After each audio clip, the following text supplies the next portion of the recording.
بسم اللہ الرحمن الرحیم۔ السلام علیکم، ہمارے چینل پر خوش آمدید۔ زندگی کچھ لوگوں کا اس طرح سے امتحان لیتی ہے کہ جسے سارے قصور ہی آپ نے کیے ہوں، جن کی سزا پانا آپ پر ہی واجب ہے، مگر یہ شاید اللہ کا آزمانے کا انداز ہے۔ مگر ہم جیسے کمزور ایمان کے لوگ کہاں یہ باتیں سمجھتے ہیں، کیونکہ یہ بھی ایمان کا ہی امتحان ہوتا ہے۔ اور آج کے دور میں اللہ کے بنائے اصول نظر ہی نہیں آتے کہ چلو انسان خود قرآن پاک کو نہ سمجھتا ہو، مگر دوسرے سمجھنے والوں کو دیکھ کر ہی کچھ سیکھ لیتا ہے۔ ہر کوئی بس اپنی زندگی میں مست ہے، اپنے مفاد کو ترجیح دی جاتی ہے، بے حسی عام ہو گئی ہے، رشتوں میں خلوص باقی نہیں رہا۔ یہی سب سہ کر تو میں جوان ہوئی تھی، تو کیسے ایمان کامل پا سکتی تھی۔ ہاں، یہ ضرور کہوں گی کہ مسلمان ہونے کا حق تو یہ ہے کہ مصائب بڑھ جائیں تو ایک مومن کا اپنے رب سے تعلق گہرا ہوتا چلا جاتا ہے، مگر مومن ہر کوئی نہیں ہوتا، نہ ہی ہر کسی کو یہ چاہ ہوتی ہے کہ اللہ سے رشتہ مضبوط ہو۔ خیر، میں شادی کے اوائل روز سے کچھ الگ محسوس کر رہی تھی۔ ایسا لگتا تھا جیسے کچھ بہت غلط ہو رہا ہے یا ہونے والا ہے، مگر وہ کیا ہے اس سے میں بے خبر تھی۔ کبھی لگتا ساس دیور دیورانی سبھی ملے ہوئے ہیں اور کچھ غلط کر رہے ہیں، مگر کبھی ان کے انداز اور اطوار اس کا الٹ ظاہر کرتے۔ مگر واحد شخص میرا شوہر ہی تھا جو بہت مشکوک حرکتیں کر رہا تھا، اور کبھی بھی مجھے ایسا نہ لگا کہ شاید مجھے ہی کوئی غلط فہمی ہوئی ہے۔ مگر ایسا نہیں تھا، ہر بار مجھے نئی بات سننے کو یا نئی حرکت دیکھنے کو ملتی اور میں چکرا کر رہ جاتی تھی۔ کسی کو کیا بتاؤں، کن الفاظ میں بیان کروں کہ مجھے کیا کچھ اکیلے سہنا پڑ رہا ہے۔ میرا تو کوئی ایسا ہمدرد دل کے قریب رشتہ بھی نہ تھا جس سے کم دل کا حال کہہ سکوں۔ سسرال والوں سے ابھی اتنی بے تکلفی نہیں ہوئی تھی کہ ساس یا دیورانی سے اپنے شوہر کی شکایت کر سکوں، سو چپ چاپ سے سب ہوتا دیکھ رہی تھی۔ ابھی میری شادی کو دن ہی کتنے ہوئے تھے کہ یہ سب جھیل کر میں تھکنے لگی تھی۔ بمشکل 12 دن کی یہ زندگی، جس کو میں پانے سے پہلے بے انتہا خوش تھی کہ اب جا کر میری زندگی میں بھی سکون آئے گا، مگر نہیں جانتی تھی یہ تو پہلے کی زندگی سے بھی زیادہ پریشان کن اور عجیب بے بسی والی زندگی ہے۔ اور میں چاہ کر بھی نہ کسی سے شکایت کرنے کے قابل ہوں، نہ بہتری کی کوئی گنجائش مل رہی ہے۔ جس دن سے میں رخصت ہو کر اس گھر میں آئی تھی، اس دن سے ہی اپنے شوہر کی غیرت معمولی حرکات دیکھ رہی تھی۔ پہلی رات کو جب شوہر میرے سامنے آ کر بیٹھا، سلام دعا کے بعد جیسے کچھ کہنا چاہ رہا تھا مگر اب کہہ نہیں پایا، پھر اچانک جھٹکے سے اٹھا اور دروازہ کھول کر کمرے سے باہر نکلتا چلا گیا۔ میں ہکا بکا رہ گئی، یہ کیا تھا؟ نہ تعریف کی نہ کوئی منہ دکھائی دی۔ پھر میں نے کہہ کر دل کو تسلی دی کہ شاید کوئی ایمرجنسی ہوگی، ورنہ ایسا کون کرتا ہے اپنی پہلے دن کی دلہن کے ساتھ۔ خیر، میں ایک بار پھر سے شوہر کا انتظار کرنے لگی۔ آدھی رات کو جب میں نیم غنودگی میں تھی، میرا شوہر دوبارہ کمرے میں داخل ہوا، مگر انداز سے صاف ظاہر تھا کہ مجھے متوجہ نہیں کرنا چاہتا، سو میں بھی خاموش ہو رہی۔ اس نے میرے سامنے ہی اپنے ہاتھ میں کچھ دبا رکھا تھا اور باتھ روم کی طرف گیا، اور پھر تو شاید صبح تک باہر نہیں نکلا، کیونکہ میں پہلی ہی نیند میں تھی۔ یہ عجیب سی حرکت دیکھ کر حیران تو ہوئی، مگر جیسا کہ کیا خوب کہا ہے کسی نے کہ نیند تو پھانسی کے پھندے پر بھی انسان کو جکڑ لیتی ہے اگر چاہے، تو وہی میرے ساتھ بھی ہوا اور میری آنکھ لگ گئی۔ صبح کے وقت جب میری آنکھ کھلی تو شوہر کو صوفے پر سکڑا سمٹا ہوا پایا، یعنی جانے کب سے وہ اس طرح ٹھٹر رہے تھے۔ میں نے احتیاط سے نرم گرم سا کمبل الماری سے اٹھا کر انہیں اڑا دیا۔ کمبل اڑتے ہی وہ سیدھے ہو گئے، مگر میری جانب رخ نہ کیا، بلکہ مزید رخ موڑ لیا۔ یقیناً وہ جاگ رہے تھے۔ خیر، میرا پورا بدن بھاری، جوڑے میں بیٹھے بیٹھے ہی نیند کرنے سے اکڑ رہا تھا۔ میں نے چینج کیا اور پھر رگڑ رگڑ کر منہ ہاتھ دھویا تاکہ میک اپ صاف ہو جائے، اور پھر تازہ دم ہو کر دوبارہ بستر میں جا گھسی۔ ظاہر ہے اتنی نمازی تو میں بھی نہیں تھی کہ نماز وغیرہ کی فکر پالتی۔ بس گردن سیدھی کرنے کو لیٹ گئی۔ جسم کو جو ذرا سکون میسر ہوا تو ایک بار پھر نیند غالب ہو گئی۔ کافی دیر کے بعد جب دروازہ دھڑ دھڑا کر بجایا گیا تو میری آنکھ کی اور میں جھٹکے سے سیدھی ہو بیٹھی۔ یہ میری پہلی رات اور پہلی صبح تھی، اور اس کے بعد ہر روز کوئی نئی داستان رقم ہوتی اور میں یوں ہی گھبراتی ہوئی رہ جاتی۔ مگر میرے شوہر کے ہاتھ میں روز رات کو باتھ روم جاتے وقت وہ شاپر ہوتا جس میں کچھ لپٹا ہوا ہوتا تھا۔ وہ ان کے لیے جیسے سونے سے بھی قیمتی چیز تھی، جس کو ہاتھ میں دبائے بنا وہ رات میں باتھ روم ایک رات بھی نہ گئے۔ اب وہ کیا چیز تھی اور شوہر کا رویہ ایسا کیوں تھا کہ پہلی رات کے بعد سے حد تک وہ دوبارہ میرے شوہر نے 2 گھڑی میرے پاس بیٹھنا یا مجھ سے بات کرنا گوارا نہ کیا۔ کبھی کبھی یہ محسوس ہوتا جیسے چور نظر سے میری ہی جانب دیکھ رہے ہوں، مگر جب میں نظروں کی تپش محسوس کر کے اس سمت دیکھتی تو وہ رخ موڑ لیتے، جس سے مجھے سبکی کا احساس ہوتا تھا۔ میں اس عجیب طرح کی شادی اور اس آنکھ میں چولی سے اکتا گئی اور سیدھے سیدھے شوہر پر شک کرنے لگی، جس کو اتنی کمسن اور خوبصورت بیوی نظر نہیں آتی، مگر باتھ روم میں جا کر گھنٹوں رکنا کون سا سکون دیتا تھا کہ باہر نکلتے تو اکثر کافی خوش اور مطمئن سے دکھائی دیتے تھے۔ مجھے لگا کہ شاید میرا کوئی شوہر غلط کام کرتا ہے، تبھی تو رات کو ہی ہاتھوں میں کچھ چھپا کر دیر تک باتھ روم میں بند رہتا ہے اور نہا کر باہر نکلتا ہے۔ میں نے ہمت کر کے شوہر سے 2 ٹوک بات کرنے کا فیصلہ کیا، مگر جب ان کا سامنا کرتی فطری شرم اور جھجک مانے ہو جاتی تھی۔ پھر میں نے سوچا کہ کیوں نہ میں باتھ روم میں کھڑکی سے خود ہی جھانک کر دیکھ لوں کہ آخر یہ سب چل کیا رہا ہے۔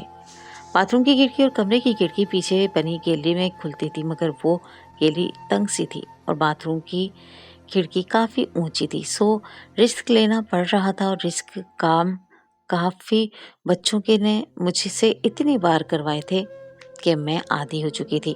خیر میں نے اگلے دن پر یہ کام چھوڑا اور لمبی تان کر سو گئی۔ اگلے روز رات کو شوہر کے باتھ روم میں داخل ہوتے ہی میں نے آرام سے بستر سے نکلی اور آہستگی سے کمرے کی کھڑکی کھول کر گیلری میں پہنچ گئی اور وہاں پر سے احتیاط سے دیوار پر چڑھ کر باتھ روم کی کھڑکی سے تھوڑا سا سر اوپر کیا اور اندر جھانکا تو میری روح فنا ہو گئی، کیونکہ میرا شوہر تو واقعی اپنے ہی۔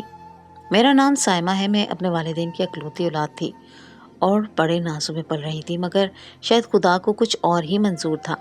ہوا کچھ یوں کہ ایک روز بازار سے ڈھیر ساری خریداری کر کے لوٹ رہے تھے کہ راستے میں ایک ٹرالی کا توازن بگڑا اور وہ سیدھے ہمارے موٹر سائیکل سے آن ٹکرائی۔ تصادم اس قدر شدید تھا کہ میری ماں تو موقع پر ہی جاں بحق ہو گئی اور والد کی حالت خطرے میں تھی، مگر روڈ پر پڑے ہوئے تھے اور کوئی ہم لوگوں کی مدد کرنے کو تیار نہ ہوا۔ پھر کچھ خدا کے خوف والے اکٹھے ہوئے اور مل جل کر ہمیں اسپتال لے گئے۔ مجھے تو بس معمولی سی چوٹیں آئی تھیں، مگر بابا اپنی آخری سانسیں لے رہے تھے اور وہ بھی شاید میری ہی خاطر اب تک بچے ہوئے تھے۔ پھپھو روتی دھوتی وہاں پہنچی تو اس کو میری ذمہ داری سونپ کر وہ بھی خالق کے حقیقی سے جا ملے۔ میں 1.5-2 سال کی بچی تھی، بس اتنا سمجھ سکتی تھی کہ ماں اور باپ نظر نہیں آ رہے تھے تو رو رو کر ہلکان ہو رہی تھی۔ ماں اور بابا کو ایک ساتھ دفن کر دیا گیا اور مجھے اس بارے میں علم ہی نہیں تھا۔ پھپھو نے اپنے بھائی کے کہے کی لاج رکھی اور مجھے پاس رکھ لیا اور میرا خیال بھی رکھا، مگر لاڈ پیار جیسا کچھ نہ تھا۔ میرے لیے بس ہر طرح کی ضروریات پوری کی جا رہی تھی جن کے بغیر گزارا ممکن نہ تھا۔ پھپھو مجھے روٹی کپڑا دے کر خود کو بری ذمہ سمجھ لیتی تھی۔ ان کے بچے میرے ساتھ جو سلوک کرتے کسی کو پرواہ نہ تھی۔ پھپھو کے شوہر خدا ترس انسان تھے، جب کبھی وہ موقع پر موجود ہوتے تو اپنے بچوں کو سختی سے منع کرتے کہ مجھے کچھ نہ کہا جائے، کم سے کم میرے حال پر چھوڑ دینا چاہیے۔ پھپھو کہتی کہ آپ کو کیوں اس سے ہمدردی ہو رہی ہے؟ میرا اکلوتا بھائی کھا گئی ہے، میرا میکا ختم ہو گیا، اسی کی وجہ سے تو اب میں اس کو یہاں رکھے ہوئے ہوں، اسی مرحوم بھائی کے کہنے پر، ورنہ میری بلا سے کہیں مر کھپ جاتی، مجھے پرواہ نہیں تھی۔ ان کے شوہر انہیں بھی سمجھاتے رہتے تھے کہ خدا کا خوف کرو، کتنے پیار سے تمہارا بھائی اس کو پال رہا تھا، وہ چلے گئے اور اسے تمہارے رحم و کرم پر چھوڑ گئے تو تم یہ سلوک کرو گی اس بچی کے ساتھ؟ ان کی موت کا وقت یہی مقرر تھا، اس بچی کا کیا قصور ہے اس میں کہ تم اسے سزا دینے پر تلی ہو؟ مگر نہ جی، وہ کہاں سننے اور ماننے والی تھی، سو پھوپھا بھی خاموش ہو رہتے۔ ظاہر ہے میں ان کی کیا لگتی تھی کہ میری خاطر گھر میں کوئی فساد کھڑا کرتے، جہاں تک ممکن ہوتا امن کے ساتھ وہ میری مدد کو پہنچ جاتے تھے۔ اسکول جانے کا وقت آیا تو مجھے سرکاری اسکول میں ڈال کر رسم پوری کر دی گئی کہ پڑھا رہے ہیں۔ میں بھی خوش ہو گئی کہ کچھ دیر کو صحیح ان کے بچوں کے اتاب سے تو بچ جاتی ہوں۔ میٹرک تک اچھے نمبروں سے پاس ہوتی رہی، مگر پھپھو ہر وقت یاد دہانی کرواتی رہتی تھی کہ میرے ماں باپ کا پیسہ نہیں ہے کہ میں بہاتی جاؤں۔ ماہانہ 20-30 روپے فیس کے ساتھ تو گزارا چل رہا تھا کہ باقی سارا خرچہ وظیفہ ملنے پر پورا ہو رہا تھا۔ ان وقتوں میں ہر ایک کو بنا کہے ہر ماہ وظیفہ ملتا تھا اور کتابیں بھی سرکار کی جانب سے ہی ملتی تھی، تو ہر ماہ کا 200 روپیہ میری کاپی، پینسل، اضافی کتاب ان سب کے لیے استعمال ہوتا تھا۔ اس میں